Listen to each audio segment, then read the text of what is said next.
সালাম আলাইকুম। ভাই এভাবে সালাম দেওয়া যায় না, বলতে হবে আসসালামু আলাইকুম।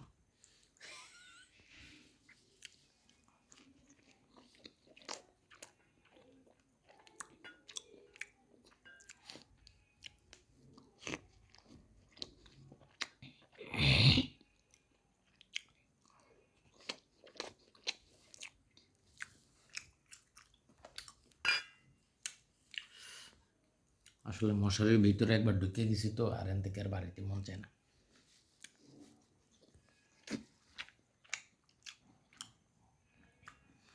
এখন কইতে পারেন এগুলা দিয়ে গেছে কেডা, এগুলা কেডা দিয়ে যাবো? বিয়ের পরে বউ দিয়ে যাবে, আর বাইরে কেডা দিয়ে যাবে? এই জন্য যারা বিয়ে করে নাই দ্রুত দ্রুত বিয়ে করেন। তবে বাজার থেকে পাউরুটি আমি আনছি। এটা গেল পুড়ে গেল। থাকেন তাইলে, গুড নাইট। আর সবাই পারলে সাবস্ক্রাইব করেন। পুরোই সাবস্ক্রাইব করার দরকার নাই, এসব ফালতু ভিডিও আপনারা দেওয়ার দরকার নাই।